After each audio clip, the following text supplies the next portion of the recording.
We are back. It's the Joe Holka Show presented by FanDuel. Super Bowl 56, Rams, Bengals. And there's a few things specifically that I've noticed other people are overlooking that need to be addressed. So that's why it's so important that you watch this all the way through, you know, instead of just skipping to the end for our picks. Because we've cooked up a special compilation video for you guys this week. And throughout the entire season, I've been doing my best to bring on some of the top experts throughout the entire fantasy football, DFS, and betting industry. And big thank you to Pristine Auction for sponsoring today's video, but more on their massive Super Bowl giveaway for our community later. If I can fix these lights somehow. First things first, at the time of this recording, the Rams are 4.5-point home favorites, and this one opened at -3.5, so already some movement there, and the over-under is currently sitting at 48.5 per FanDuel Sportsbook. Let's get some first impressions.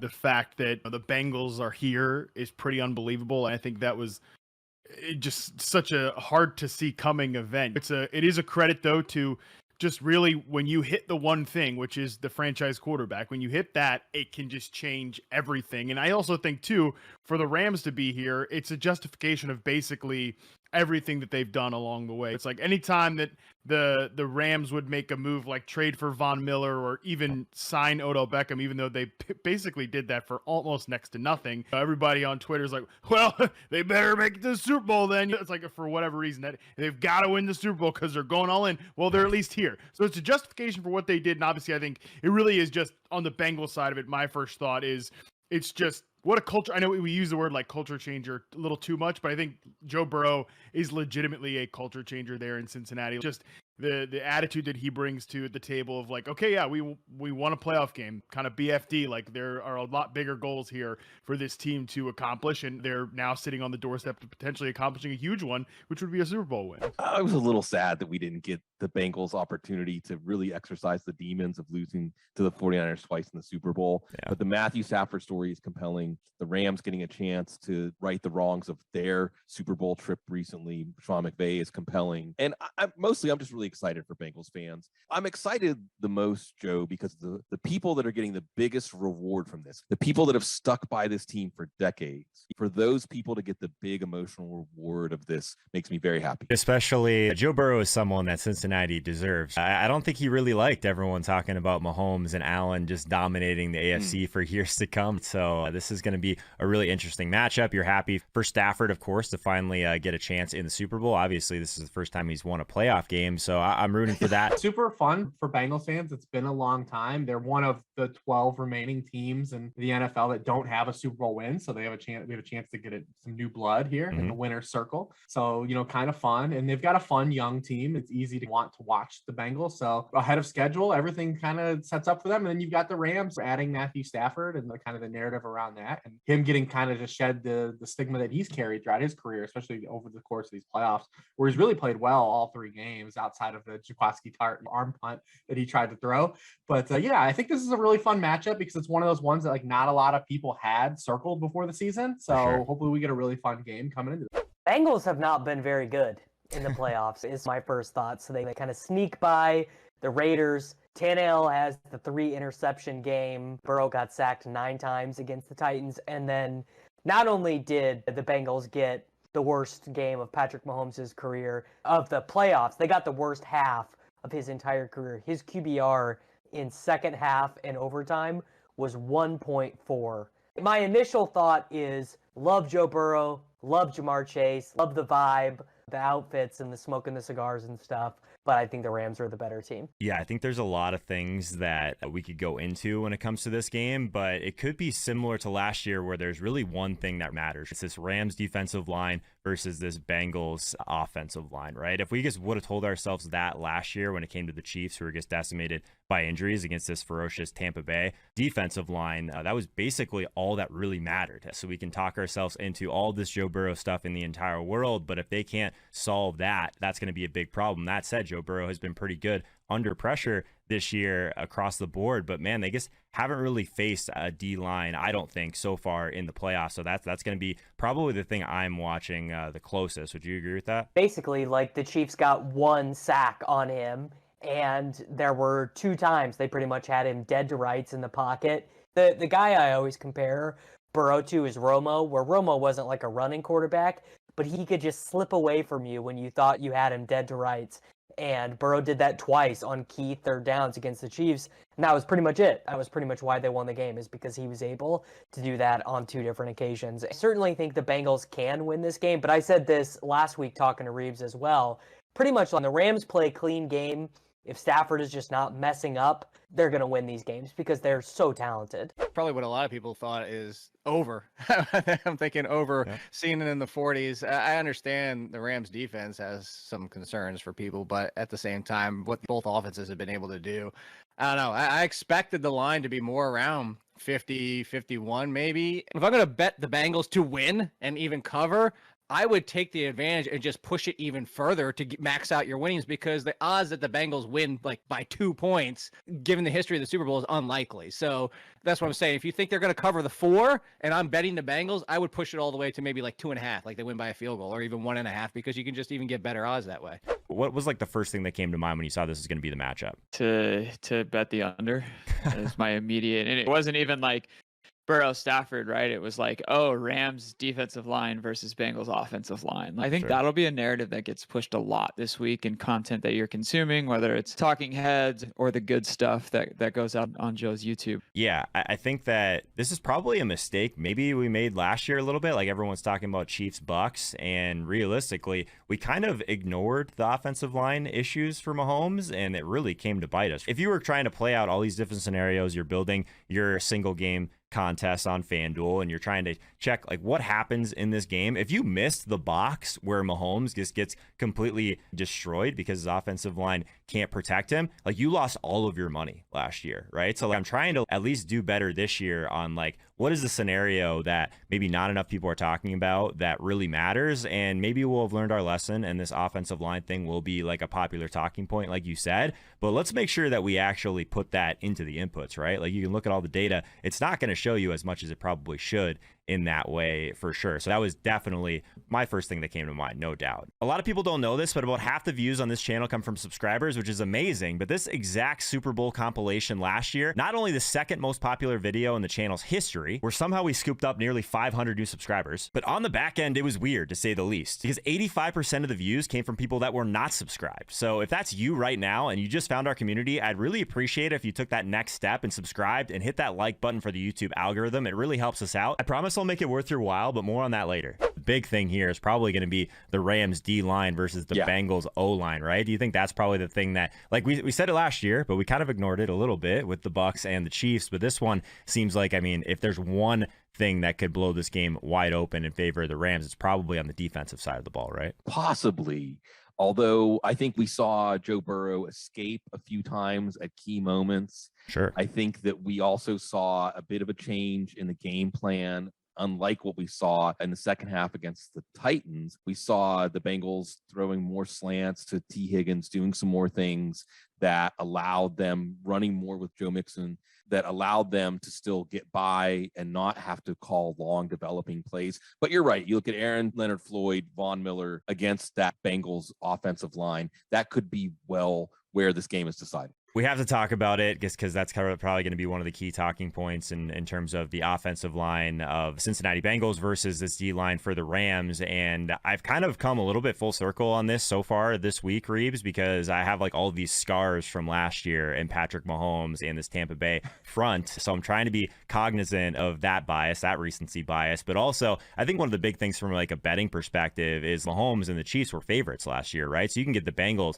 at +4.5 with kind of a similar situation. That's completely different. So I think from a betting perspective, I'm a little bit less scared after I've been thinking through that a little bit. But I do have like a lot of concerns that Burrow is just not going to be able to get things going. So like similar, I guess, to like what happened to Mahomes last year against Tampa Bay. Not as much probably as the general public. I mean, it's an easy avenue to get there. No team lost more EPA in the NFL to sacks than the Bengals this season. They're 30th in sack rate allowed, but they have multiple ways to climb this thing up. We've seen they can go empty. First of all, they were second in the NFL in going empty, so they can try to get the ball out fast, or they can do what they did last week and play more 6 and 7 man protections. And they still got, Burrow got pressured a ton still in that Chiefs game. Only took 1 sack. He could have been sacked a couple other times and made some really fantastic plays with his legs. He had 3 first down runs on third and 5 or longer. But yeah, I think there are ways to combat this. You get the ball out fast. Obviously, we have to see how the Rams are going to want to call this game. Are they going to just try to get home and rely on 4? These are 2 teams, and we talked about this ad nauseum throughout the course of the season, but these are 2 guys you just don't want to blitz flat out, and a lot of teams didn't. Burrow was blitzed on 22.2% of his dropbacks this year. Only Patrick Mahomes, Justin Herbert, and Ben Roethlisberger were blitzed at a lower rate. Matthew Stafford was the next man after Burrow. But both these guys absolutely decimated teams when they did decide to send pressure. Stafford was number 1 in the NFL in completion rate against the blitz. He's number 2 in yards per pass attempt and 2nd in touchdown passes against the blitz. Burrow is 3rd in completion rate against the blitz, 1st in yards per pass attempt, almost 2 full yards higher than Stafford, who's 2nd. And he threw 11 touchdowns against the blitz that was 8th. And then you look in the playoffs so far, teams have not tried to blitz Burrow at all, but when they have, he's gone 21 of 25. He's averaged 13.6 yards per pass attempt when teams have tried to blitz him. Wow. And he's completed 85% of his passes. When teams haven't blitzed, just 6.4 yards per pass attempt, 65% completion rate, more modest. The Rams blitz 26.6% of the time. It's 11th in the NFL. So are they going to bring that back, dial that back, and play some more coverage in this game and just kind of rely on, hey, we got Aaron Donald in the middle of the field. The Bengals have rotated their right guard in and out of the lineup repeatedly this season. Are we just going to try to get him free? He is the 4th highest Super Bowl MVP odds, Aaron Donald. So, there's nothing sneaky about it here.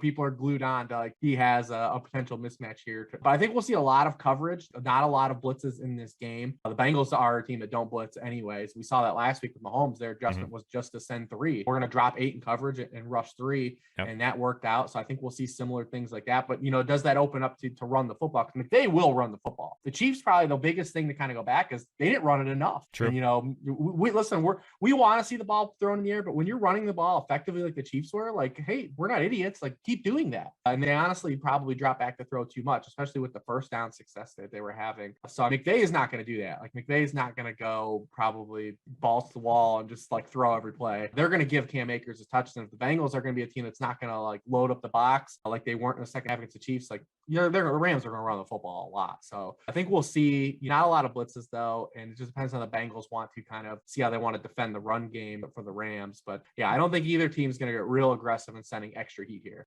How does this go wrong for the Bengals? We'll start there. You just mentioned it. The narrative is going to be, how does that offensive line stop Donald. And that's even before we even get to the rest, Von Miller, and just how is that offensive line going to stand up? That's how it goes wrong, because then Joe Burrow can't even put points on the board. The offense can't get anywhere. Joe Mixon can't establish the run. And, just can't get balance in a consistent offensive game. And then all of a sudden we're looking at this is going to be a boring Super Bowl, and it's going to be 34-6 or something like that.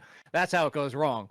How it goes wrong for the Rams and goes right for the Bengals is that really the offensive line holds up, but also you would need Stafford throwing some of his ill-advised picks. And we've seen Stafford many times this year throw 300 yards, 3 touchdowns, and 2 picks. 280 and 2 touchdowns and a pick or 2. So they need that, and we all know you're going to have to focus on Cooper Kupp, which is going to tie in a lot of what we're talking about for DFS today. But we joke about it all the time. It's kind of like going back to Michael Jordan's days, is you can't stop him. You just hope to contain him. I mean, honestly, if you came out of this game and Kupp had 70 yards and 0 touchdowns, the Bengals succeeded. And that doesn't mean they won, but they succeeded in what they need to do. Also, the other thing that really came to mind was home field advantage, which is just nuts, right? To get the Rams in SoFi Stadium. I don't think it's as big of a factor as people are going to make it out to be. I think that, one, the Super Bowl itself is just a corporate event.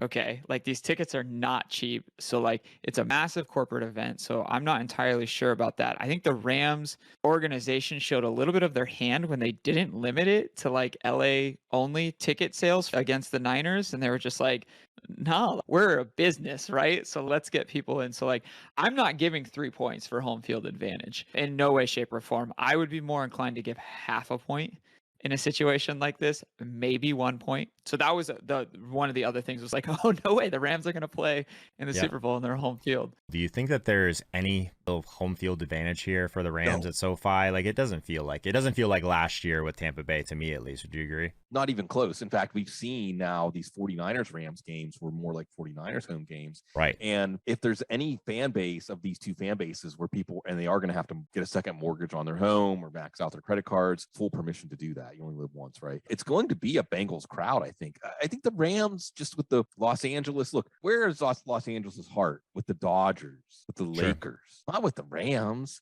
There's just, I know that they've played there before. I just don't think there's that deep emotional foundation to build on. So I do think that any idea from a gambling standpoint that the Rams have an advantage because this game is in Los Angeles, they're not even going to be in their own locker room, Joe. That's true. They're not even technically the home team. The AFC's the home team. So even if there was some advantage because of familiar surroundings or the way that stadiums are built to put the road team at a disadvantage, they're not even going to get that. Yeah, we'll see about them being LA's team. I mean, they bring a Super Bowl. I think there's going to be plenty of people that are willing to kind of jump onto that bandwagon for sure. I think that I can't remember who mentioned it. I think it was actually on Pat McAfee earlier this year. Justin Herbert jumped on. No, actually, it was Austin Eckler. We love Austin Eckler, by the way. He loves fantasy a lot, which we know. I remember him saying that whoever brings the Super Bowl to LA first, that's going to be LA's team. And obviously, the Rams get the first crack at it. Were there any like individual matchups or like situations that you expect to kind of be a factor in this one? Everyone wants to talk about Chase versus Ramsey. Obviously, T. Higgins, if he does end up seeing a ton of Darius Williams on the outside, that's a really big size difference. I know we don't really get too far in the weeds with the wide receiver cornerback stuff, but those were the two matchups at least that kind of stood out to me off the bat. Yeah, especially because since week 11, the Rams have kind of moved Jaylen Ramsey out of that star position role that he was in the front half of the, prior to that week 11 bye, he had played 370 snaps outside and 253 snaps in the slot. Since that time, he's played 425 snaps outside compared to just 86 in the slot. He's back to being a perimeter, player. He will be a perimeter player in this game, whether that be on Chase or Higgins when they move him around. That's where we're going to see him. And we've seen the last two games, teams have started to devote resources to Chase, and it's opened up the door for Higgins to get a lot of targets. He hasn't smashed down with like a touchdown, but he's made big plays and you're getting a lot of targets. He has 25.7% and 27.8% of the team targets the past two games. So if they're going to devote Ramsey to him, we could see Higgins get a lot of targets. Also, if they just do the inverse, instead of saying, what if they do Ramsey on Higgins and do like the double coverage thing, right? It's true. Chase. Yeah. We'll bracket Chase and we'll put our best player on Higgins. That's an opportunity as well. He's the old Bill Belichick way too. So there's different ways to see this approach, because if it's just Ramsey one-on-one with Chase, we've seen with Mike Evans a couple weeks ago, you still take your shots. Yeah. Like you still, if it's one-on-one, you got a player that you believe can win in one-on-one coverage versus any guy, and the Rams believe they have a guy that can win in one-on-one coverage defensively. But offensively, you only need a couple to hit. Yep. Like Ramsey can play the first six amazingly, but like with Mike Evans, right? You give that 55-yarder, it opens the door, and Chase definitely has that ability to get over. So it'll be curious to see how the Rams approach it, if they just say, we're going to lock on Chase, or you use Ramsey as like a physical body to play Higgins, and you do two-man on Chase. A lot of ways to kind of approach that. We'll see if they have a way to get Jamar Chase more involved, to have his stamp on the game, maybe more short passes to get him involved after the catch, not just as a deep ball artist. We actually saw the Chiefs focus a lot on Tyler Boyd on third down. So that's going to be something to watch here. But the idea is, as we talk about this, Joe, is that there's a multiplicity of options. You want to take this away, we have that. So I think that the Bengals know that they have so many ways to beat a defense, and they've learned themselves, if that makes any sense. They've learned where they can succeed. And I have a lot of confidence in the Bengals here. I think the Bengals had to rise to the occasion to win their conference championship, where I think the 49ers, Kyle Shanahan, too familiar of a storyline, handed the Rams their Super Bowl berth. Odell Beckham obviously coming in seems revitalized, Harmon. He almost has turned into like this Adam Thielen type of player for fantasy, at least. If he scores, you're feeling great about it. But last week, he actually gave us the yardage as well. So tell us what you've seen so far from OBJ. And then obviously Cooper Kupp. Everyone wants to hear about Cooper Kupp. Yeah, Cooper Kupp, obviously one of the best players in football this year. Really took his game to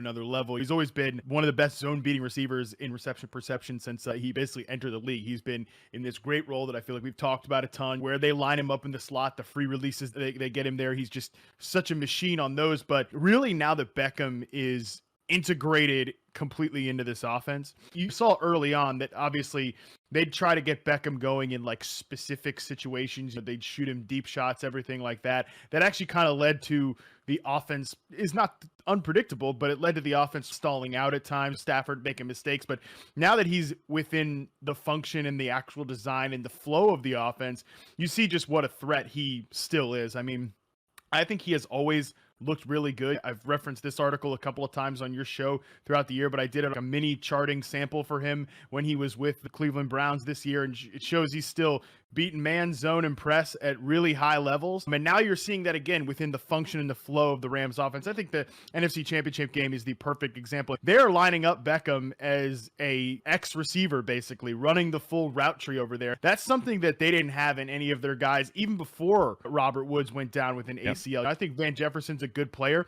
I think he's got a future as that potential X receiver, but Beckham still has superstar explosive potential at times. I think he's a really good, underrated technician. He gets that clean separation, and to have a player that on the backside there as that X receiver, isolated, not moving around like Kupp moves around, not moving around like they would do with Robert Woods as the flanker, having that player, it really is like kind of what they used to have in Brandon Cooks, but I think an even better version in Odell Beckham. It really is something that not just recovered their offense from the Robert Woods injury, which happened right after the signing, but really added yet another dimension to an offense that already had so many dimensions before he got there.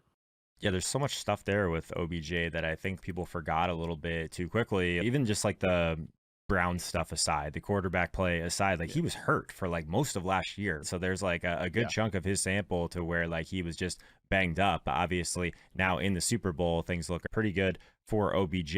Jaylen Ramsey versus Jamar Chase. You have to be pretty scared, right? I'm terrified, bro. I'm terrified. The thing about that actually is going to be a really interesting matchup, but I wonder if they put Jaylen Ramsey on T actually, because Chase moves around more. T stays on his one side of the field, and I wonder if they just do the Mike Evans thing where they're like, everyone else can do their thing, but we are erasing you. I'm very curious to see how that plays out. Everyone wants to talk about Jamar Chase versus Jaylen Ramsey. It's possible that they move him around a little bit to where it's not even that much of an issue. But what do you see so far from Cincinnati and that side of the ball? Obviously, Tyler Boyd in there as well as T. Higgins.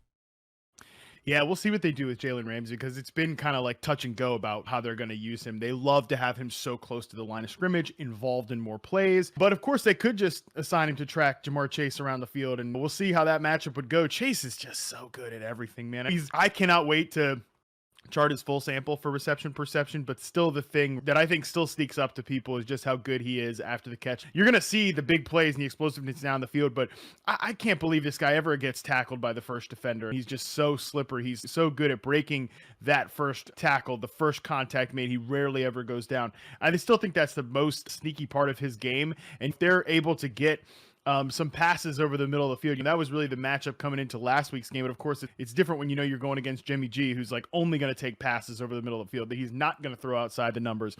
You come into here with Joe Burrow, you got to defend the entire field. You don't have to defend the entire field with Jimmy G, but man, if they're able to get Jamar Chase loose in the middle of the field, the Rams have given up some big plays over there. That's where teams have typically targeted them, despite the fact that Ramsey's kind of playing in the slot. They're picking their spots there. That's, of course, going to be huge, I think, for Chase. For T. Higgins, it's just the downfield vertical stuff is still so good in his game. He's just a complete player. I think both of these guys are so dangerous. And, of course, if we're talking about middle of the field passes, that's obviously going to bring up Tyler Boyd, who I think kind of a distant third here with these guys, but still a really good slot receiver, sort of like the poor man's version of what Cooper Kupp used to be before he went like superhero basically this year. Yeah, my biggest question with these Cincinnati Bengals wide receivers is if it gets to a point where they just can't protect well enough. Like this offensive line is going to be like the key storyline, I think, as we approach kickoff. Is it someone like Boyd that can step up and take a few more looks in the intermediate area? Do you think they just get Jamar Chase a little bit more involved at that point, just moving him around a little bit? I'm trying to think if that scenario breaks that direction, who's the one from a wide receiver perspective that probably benefits from Burrow just not having as much time? You would typically think it would be like a slot receiver like Tyler Boyd, and I think it's certainly possible he piles up a bunch of catches in this spot. That's within the range of outcomes. But I like how you mentioned Jamar Chase as a guy that they can move around. They can even get him design touches. We've seen that throughout the postseason too, that they're willing to sort of get him those rush attempts. Like a guy like Deebo Samuel. No one's ever going to be used like Deebo, but again, it's just the value of getting sort of like the Rams have done again with Cooper Kupp or with Robert Woods. Get the ball in their hands, get them those rush attempts like reverses and everything like that. There's a potential way that they can do that with Jamar Chase. Higgins would be the one guy I think, again, they're going to need some pretty clean protection there to get him the ball down the field. But Boyd and Chase, especially if they do use that type of game plan, I think they could be really involved in like the quick game, get the ball out of Burrow's hands with some some speed there, but also designing touches for Chase would be a huge part of this as well. Was your first reaction that it could be a shootout, or were you like, man, this offensive line for Cincinnati, like this could go the other way and be kind of gross as well? Like, I'm curious which side your first reaction was for sure. Yeah, when you just pair these teams up, you've got obviously Zach Taylor comes from the McVay coaching tree. Right. And we've got two guys, if you watch these teams last week, and the way they called these games, all four teams, like there was not a coaching clinic put on. I know everyone watches these videos of us at home and they say, you're not doing the job. It's easy to pick on the coaches. But when you look at the amount of first down runs and unsuccessful first down runs we had last week for both these teams, it's really hard to say like, oh yeah, well, we're just going to come out and get like this shootout, right? We know both these teams want to hashtag establish it, whether they're doing it well or not. So that's kind of ties into like, all right, well, there's an easy path this game going under if they just are, we're getting a lot of these inefficient handoffs and these teams can't cash in the red zone. You get field goals and these drives. The Bengals also, they're a team that you want to hammer the under on. Games involving the Bengals only went over at a 40% rate this year. That was 27th in the NFL. In games where they were underdogs, the under was 8-3. So it's kind of tough to say, like when you look at some of these things objectively, like, yeah, there's an easy path here for it to go under. But on that same hand here, we've got the two teams that run 11 personnel the most in the NFL. They've got playmakers all over the field. We've got a potential non-quarterback that could threaten to be and get a couple MVP votes this year in Cooper Kupp. He's not going to win it. And you got one of the most electric rookies in Jamar Chase. He only needs 3 receptions in the Super Bowl to have the most receptions for a rookie player in a playoff run. It actually would beat Joseph Adai as the record right now with 22 as a rookie. But he already has the most receiving yards of any rookie in any postseason. So we've got fun young players in this game. There's an avenue to say, yeah, we can get touchdowns. We can get touchdowns here.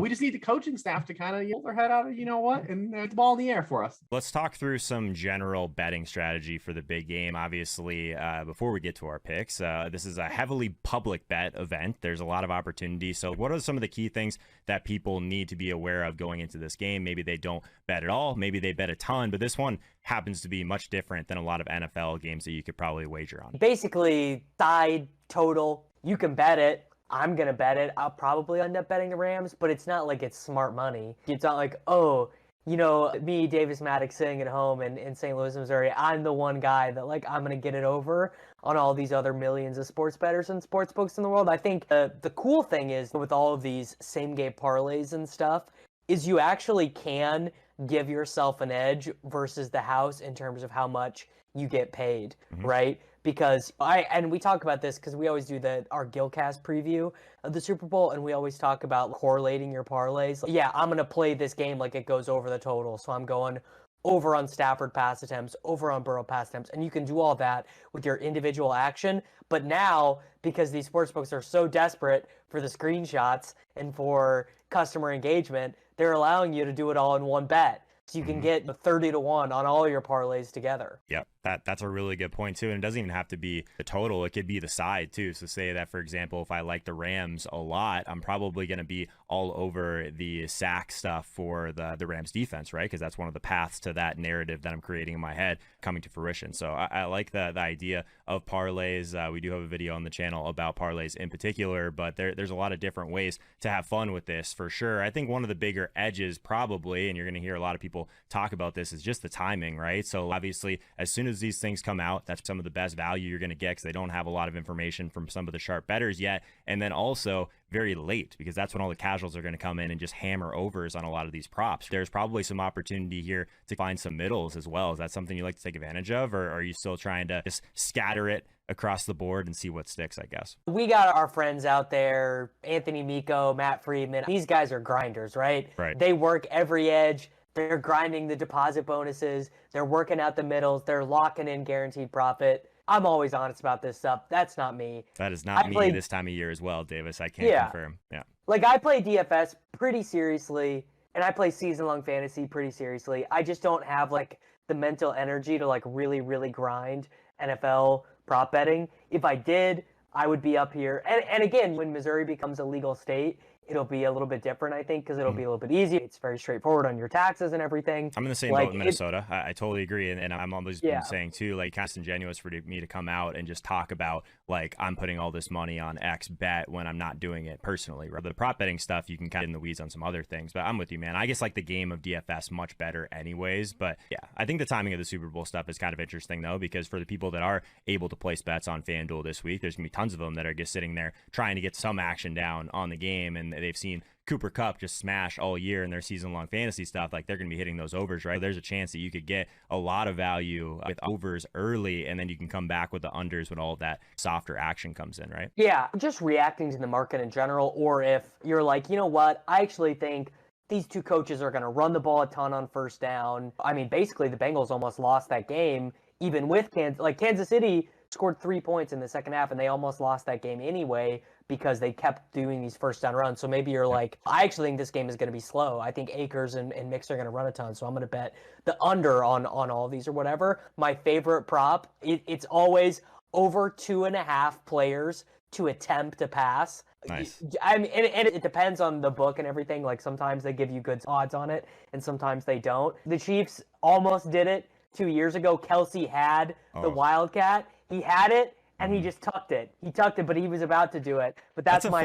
favorite though, one. right? Like, as soon as you see that happen in the game, like, the first thing that enters your mind is that you have something down on it. So I think that's how you should, I think, enjoy the Super Bowl. That's experience. how I'm betting it. Yeah. That's what I'm saying is some people are out here grinding like, oh, this Mixon prop is off by half a yard, and I'm like, it would be really fun if Odell Beckham threw a pass in the Super Bowl. Early action is probably going to be some of the sharper action, but they're also going to be probably some of the better lines you get for a lot of this stuff before a lot of that information comes into these sports book. And then later, a lot of the casual bettors are coming in to hammer a bunch of overs and stuff like that, right? So if you're catching this in the middle of that, I would say that's when you need to be on the sidelines and let some things play out. Would you agree with that? Yeah. So like I said, my immediate gut was under, but I'm not, because that was my immediate gut, and then just looking at data a little bit more over the course of the last 24 to 48 hours, I'm going to wait. I think the number maybe gets closer to like 50.5, because eventually the books will start to have to move a smidge just to mitigate their risk and position.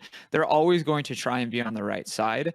But if you were an under better, I would give it a week. I really would. I would give it until that Wednesday, Thursday leading up to the Super Bowl for sure. Especially on the player props too, right? Like, if you wanted to hit an over early on Cooper Kupp, I think that's fine, because you actually give yourself like a little bit of an opportunity to middle later on when all the over bettors come in. You can bet the under later, right? And then you have an opportunity to be on the best side of both of those lines. So that's the kind of stuff that I'm looking at from like a player perspective. One of the questions I had for you, Hodge, like in terms of correlating your bets, like that's one of the things I'm trying to do a little bit better. Obviously, there's ways you can do parlays and that sort of thing. We've talked about it before, but just say that you're on the Rams side of this game. I think it makes sense to be all over some of the prop bets that tell that narrative in your head, right? Maybe you're going to go over on the Rams defense sack props or whatever that may be. Do you think about that kind of stuff, or do you just kind of spray and pray? No, it's definitely not a spray and pray, and there are sharp bets that I think you can make, and there are massive edges. And this isn't even player props, I will never forget the year that Pink sung the national anthem, and she was on social media the night before saying that she had like strep throat. So it was like, cool, I'm hammering the under. To all those who are going to go record the national anthem prior and then tweet it out, don't. You're going to ruin it for everyone else because they'll just yank the number and the lines. But I think that there are massive edges on these on Super Bowl because of how publicly it is bet. So with the correlation aspect of it, yeah, if you think this game goes under, maybe look for some of those individual player sack totals and see if there's one that maybe doesn't show a ton of value if you're doing some model or whatever on pass rush versus offensive line. But with the correlation of an under, maybe there actually is that extra half a sack or pass rush that ends up coming through with the Bengals having to throw more. So yeah, I do think the more Joe Burrow dropbacks you predict, I think, should come into play with your sack, your individual player sacks, or just Rams team total sacks. You mentioned some of these kind of event, more fun props that are out there. Do you have a favorite one, or you guy that like goes out there and like tries to figure out what the color of the Gatorade is going to be, like coin toss, all of that stuff? Like, I'm not really a coin toss guy, but I think some of the other stuff's kind of fun. Yeah, I'm not a coin toss guy. I am without a doubt a national anthem That one's fun. That one's like the think, whole, wherever you're watching the game, right? Obviously, it's a little bit different time of the world than it used to be. But I guess picture like in college, like you have the timer out. Some people are on both sides of it, and that is like one of the more interactive props that you can do, like no matter what you're doing, how you're experiencing the game, right? They're super fun, man. Yeah. So honestly, it's crazy to even say this. There's like bets like that almost might be a little bit more plus EV than some of the first touchdown bets that are out there, because the juice gets up so high on some of these that it's really, really tough, especially for two teams that don't use a lot of second and third tier weapons. It's kind of their core players that are going to be the most impactful. Yeah. By the way, Evan McPherson Super Bowl MVP is 100-1, Joe. 100-1. If he makes 3 game-winning field goals in one postseason, if he doesn't miss in one postseason, maybe he's the MVP. Love to see it, right? Confident kid, right? Like you see this guy, like just go out there and be like, all right, I guess we're going to the AFC Championship game. Just drills it. I love that, man. Especially out of a kicker, man. Like it's like half the battle is in your brain, right? And Joe, you were a former professional athlete. Magical thinking is a real thing. Absolutely. Visualizing yourself, having that confidence is something that your teammates feed off of. And I think Joe Burrow has it, McPherson has it, to the point that it made Joe Burrow taken back a little bit when he saw it in training camp. Let's talk about DFS for a second, because the single game contests are definitely going to draw in a ton of casual players as well. There's some absolutely massive prize pools out there. So this is a format that I think can still be profitable in the long term, but it's a one-game sample here, Davis. We talked about this over Thanksgiving as well. You could be grinding Showdown single game stuff the entire season and not really truly hit your expectation. And these contests are going to be much bigger. So there's a few things that you probably need to be aware of. It's like trying to be thoughtful about salary and dupes and that sort of thing, but also these contests, right? Field size, contest selection, all of that, right? So I guess what's your like overall kind of experience been like on the single game stuff from a DFS perspective? Because I know you've actually been a little bit more in the weeds on Showdown in particular than I have for sure. Yeah, I love Showdown just in general, because I think it's actually the hardest form of DFS, and it's the most game theory specific, like where it's not about picking the right plays or knowing the guys or whatever. The interesting thing I think about the Super Bowl is that you are basically rewarded for making what you could only call bad lineups, right? Playing guys with a median projection of 0. And very interestingly for this Super Bowl, these teams do not use auxiliary players at all. So like the exact opposite of the last couple of years where we've had, the Chiefs in the Super Bowl, the Buccaneers, the 49ers. These are teams that use auxiliary players all the time. The Chiefs use like 9 skill position players on offense. The Buccaneers use 3 tight ends. The Bengals don't use anybody. If CJ Uzomah gets hurt in the AFC Conference Championship game and Drew Sample just comes in 1-to-1, replaces him, I think Mitchell Wilcox ran 2 snaps. And then same thing for the Rams. Tyler Higbee gets hurt, and it's just all Kendall Blanton. I think they actually did target Skowronek for the first time in the playoffs last week. But basically what I'm telling you is Ben Skowronek, Jake Funk, Chris Evans, Samaj P. Ryan, probably Samaj P. Ryan and Trent Taylor are going to be the answers to like who bonks in the Super Bowl or not. The more I look at this, the more this is like one of the most absurd showdown slates of all time. Like the dupes are going to be out of control because these teams just do not use secondary players at all. Yeah, and on FanDuel in particular, no salary adjustment for the MVP slot. It's a little bit different because normally the quarterbacks are going to find themselves into the optimal lineup much more often. What's interesting, after running the Sims 10,000 times for that FanDuel single game slate, Cooper Kupp and Joe Mixon are actually a higher MVP rate, which is kind of interesting. You don't see that very often. Cooper Kupp, 30%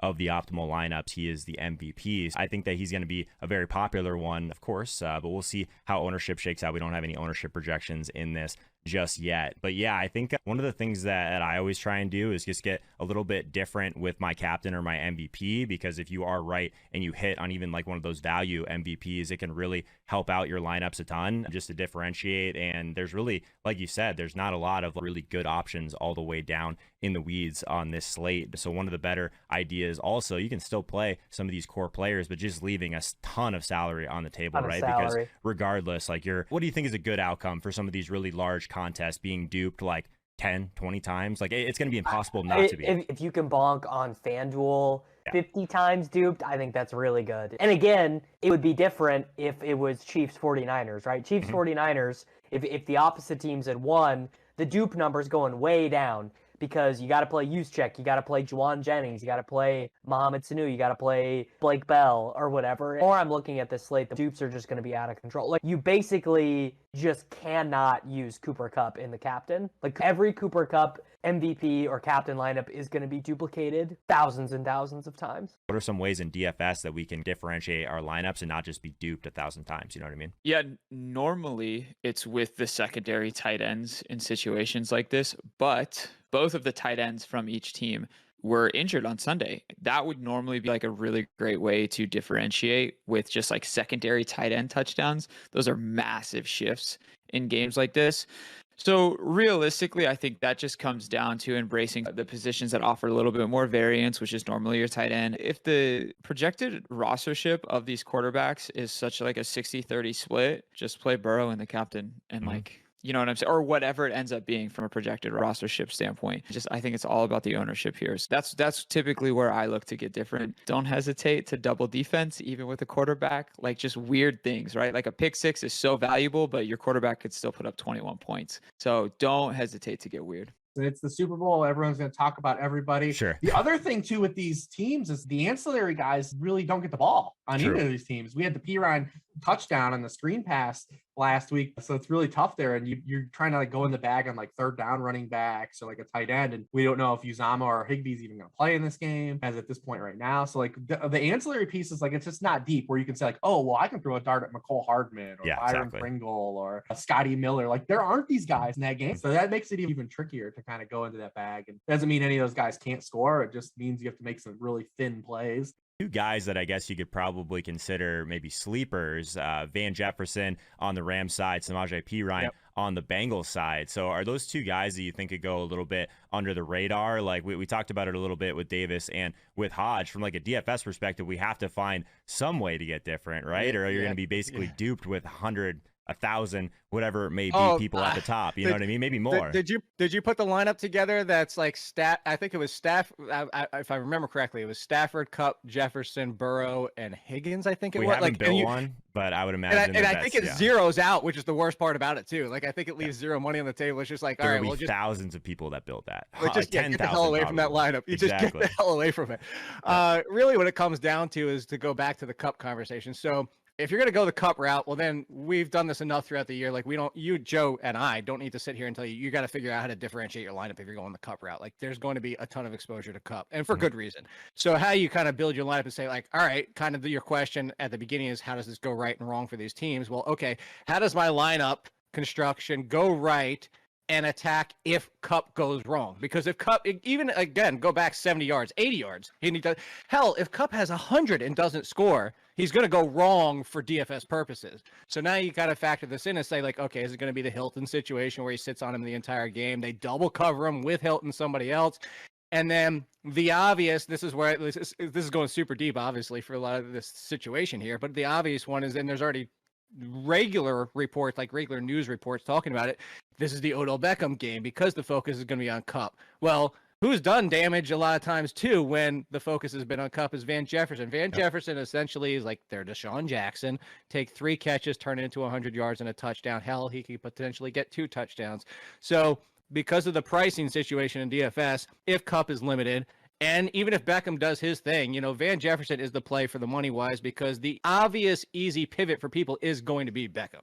And that's what makes Van Jefferson more of this sleeper / X factors. He's the one that you'll get the lower ownership, you'll get less people appeal, and it's a very nice price. So that's how you have to kind of think of this team. I know probably some people are going to be out there for the Blanton situation after what he did with Higbee being banged up, but this is kind of similar to what you said with Gronkowski last year. You got to kind of find your way. Mm-hmm. You don't have to go nuts. Like we're not talking about Skowronek, or obviously Scour. I never get his name right. And I'm a Notre Dame fan. He looks lost trying to find that one pass that was thrown to him in the last game. I know. You don't have to go completely bonkers and go off the rails. Like, and nobody's like saying Mike Thomas for the Bengals, but you kind of have to find your way there. And then you brought up Samaje Perine, and that's kind of, again, there's only one. Pat talks about it a lot. You talk about it a lot. You got to create your narrative. How do you get to this player? Well, how do you get to Samaje Perine? You get to it is that the Bengals play ground control. The Bengals also somehow get up to an early lead. And it doesn't have to be double-digit scores. It just has to be like, let's try and keep the Rams offense off the field. and Joe Mixon already split some with P. Ryan. P. Ryan breaks one. Maybe Mixon gets dinged up early in the game, but you're not going to, see a lot of value like to jump down to Chris Evans unless Mixon gets hurt in the first play. So you kind of have to like figure out, all right, how does P. Ryan help you get to that cheap play in your lineup? And this is how, is he potentially steals a touchdown even on 7 carries. Yeah, it was a good, reminder for us last week where basically, Mixon's going to get the majority of the work, majority of the carries, but these backfields aren't 100% to like whatever, right? They're somewhat split out there. So if Samaje Perine ends up being the guy that catches one of those dump offs, broken play, gets into the end zone, he's one of those guys that really differentiates you even before an injury. So I love those type of secondary running back plays. I think Sony Michel, very similar play on the other side of this game. But just to tie a bow on Van Jefferson, it hasn't been that long since we were looking at Van Jefferson and OBJ as like a pretty similar play, right? They were getting pretty similar snaps, pretty similar targets. Just because Odell Beckham has really separated from a volume and yardage perspective over the last few weeks doesn't mean that Van Jefferson can't come in here and have a big game. And you mentioned the deep threat. These are the type of guys that at their price point, at their ownership, can basically make your entire lineup on one play. You really only need 1 or 2 things to go really right for that to pay off. So I love both of those guys. I think and the difference really here, sorry to jump in, but Go I just ahead. wanted to, Tyler Boyd is intriguing as well, but the difference between like going the Tyler Boyd route versus Van Jefferson is that last point you just made. Like Boyd gets there by like 7 receptions. Yep. Jefferson gets there just by 2 or 3 big plays, and that's the difference. Like Boyd can be an X factor because everybody's going to love Jamar Chase, and for good reason. He's got the Ramsey situation going on. Probably doesn't see Ramsey the entire game, but that's T. Higgins falls into that. So you could go down that route too and say, all right, Uzama's questionable, so maybe Boyd sees 10 targets in this game. But even with 10 targets, it's like, does he still break the slate? And that's the problem, is like Boyd really needs almost kind of like that, go back in the day, like Julian Edelman type of game to really break the slate. So it can happen. I'm just saying that's why I like Jefferson a little bit more as that play than Tyler Boyd. Yeah, and if you're building on FanDuel specifically, we talk about this the entire year. It's almost more valuable to have these big chunk yardage plays than just kind of dinking and dunking up the field because you do need to get in the end zone. But man, I mean, you get 50 yards and a touchdown from Van Jefferson. Like, he is more than probably 2x his value for you at that point, and much lower ownership than a lot of guys probably are going to be in that kind of next tier of players. We'll see how if either tight end plays. And then Odell had his highest target share as a Ram last week, and he was getting open at will in that game. So I'll be curious to see if that rolls over, because where the teams have attacked the Bengals is with running backs and tight ends this year. They're 22nd in target rate allowed to running backs. They're 25th in target rate allowed to tight ends. So it's not really the Rams MO. They're number 1 in target share to wide receivers. And of course, they had a wide receiver at 200 targets. So that's going to anchor it. But they play a lot of 11 personnel. They don't throw a lot to the running backs. So it's going to be interesting to see how they try to combat this. Maybe they dial up some stuff for Cam Akers because it's advantageous to get these linebackers, the Bengals, in coverage. But we haven't seen that from the Rams. So it takes a lot of guesswork, right? Anytime you look at that stuff where you say, well, we still count on the Rams doing what they do first and not kind of go that route. But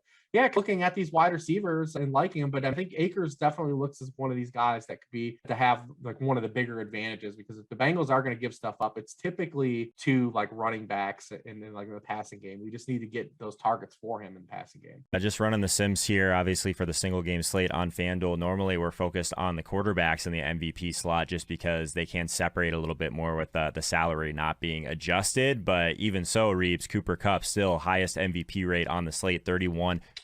We very rarely see that for a non-quarterback over on FanDuel, so I wanted to touch on that. What else do you think about the run game for Cincinnati? Because this is one of those ones where they've struggled a little bit to be efficient, and it seems like they've been pretty much a pass-heavy team the majority of the year. So how do like some of the matchup pieces come together for you? Obviously not an amazing spot against this Rams D line, even from a running perspective, right? Yeah, I think we're going to see both teams run on first down a lot more than anybody would like to see with these quarterbacks, with these offenses. Certainly neither team got a disincentive for doing that, even though maybe it didn't help their chances of winning in the conference championship games. So I do think getting this offense, the Cincinnati offense, in 2nd and 5, 2nd and 6 makes a lot of sense if you don't think you're going to have time to throw those long developing plays. People need their sleepers. They need their X factors, all that stuff. And I don't know if you even realize this, but last year we did this exact same segment. And do you remember who you picked as your X factor for the Super Bowl last year? I bet you don't even remember. I put him on the thumbnail. Rob Gronkowski.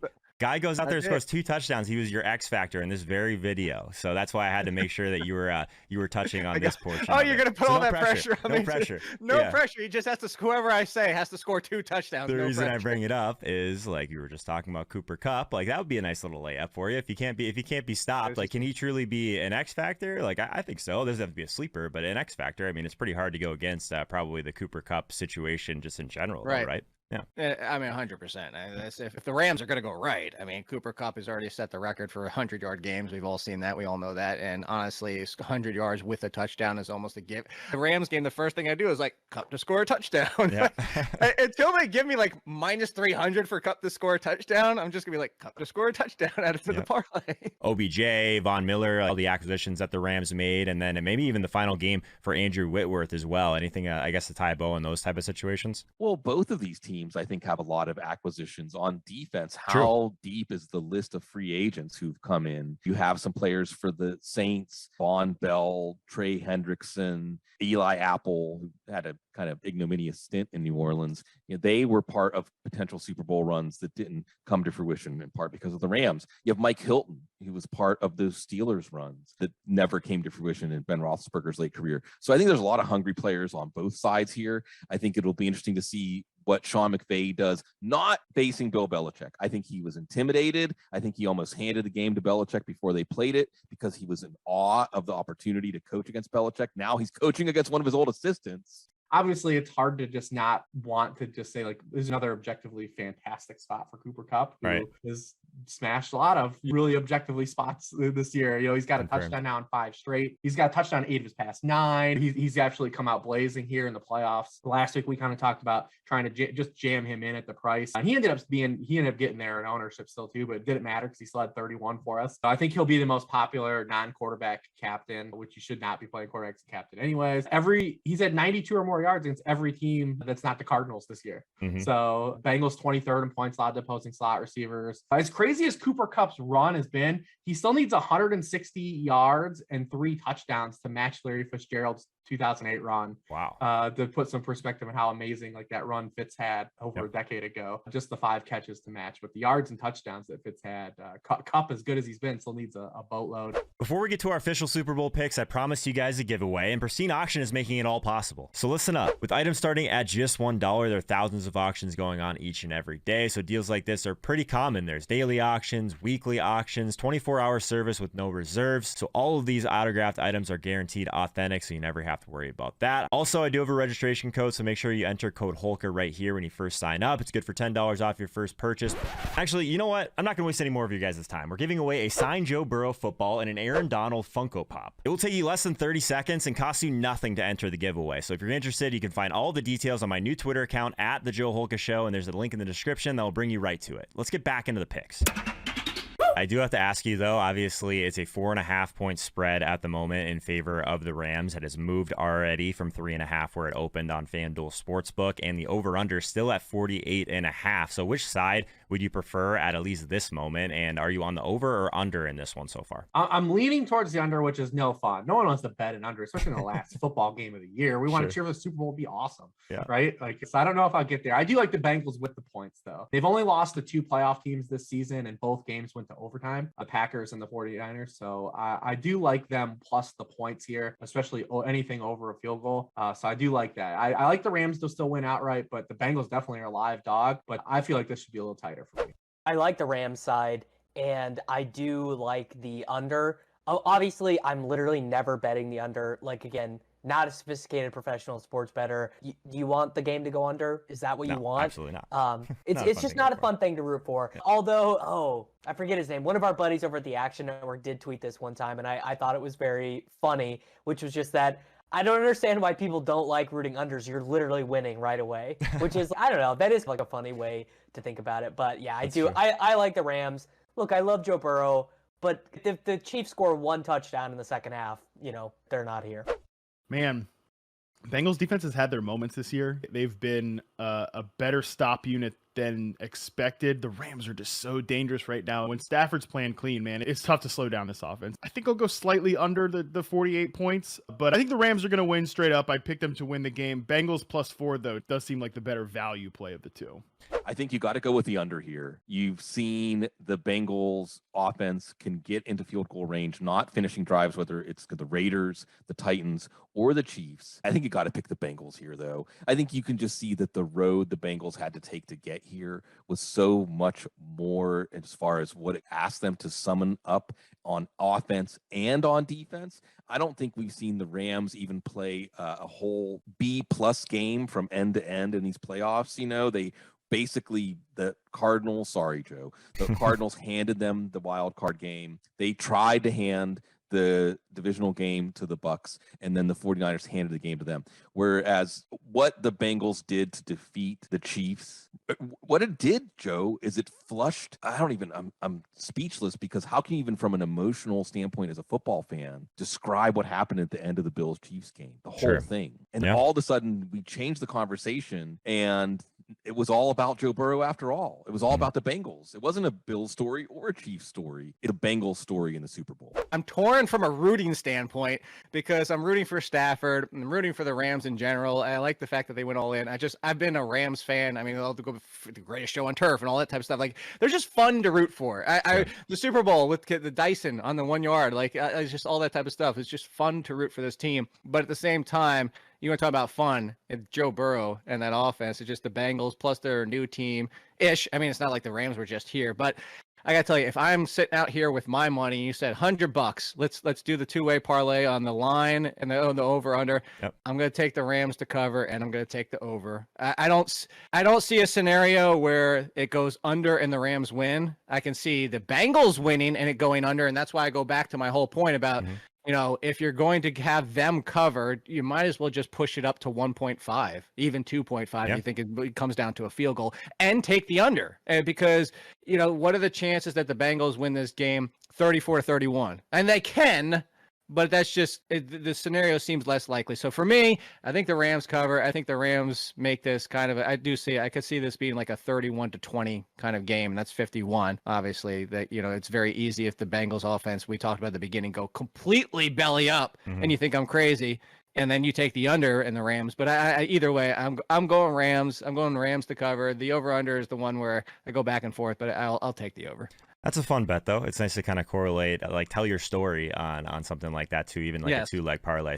Full transparency here, I have a future on Bengals winning the Super Bowl. Nice. So it actually is in my best interest to just hedge and take Rams and lock up some cash. So with all of that being said, it's actually still the Rams for me. If we exclude that, I think Rams at -4 is great. I would not be surprised if the Rams get some of the most quarterback hurries that Joe Burrow has seen all season long. I think this offensive and defensive line mismatch is something that you will hear talked about a lot over the next week and a half until this game comes into play. So that really, really has me leaning towards the Rams. The wide receiver duo and how hot Joe Burrow is. I mean, there's some Tom Brady in this kid's eyes right now. And I'll just, shout out to the GOAT who just retired. But I'm hesitant, but I know that the number still to me is definitely with the Rams. So I'll take the Rams -4, and then I will not do what you said to do, and that's make a pick based off the current number. I would genuinely wait if you want the under. I think you can get a half a point closer to public, but at today's number at 49-ish, give or take for me, I just think you can get 49.5 or 50 as we get closer, and that's big. Yeah. 51 is the key number, so it gets there, just smash the under, but I don't know if we'll get there. Yeah, I think that's really good advice, man. What's your futures ticket? What kind of odds did you get the Bengals at? Just +850, but I put a good amount down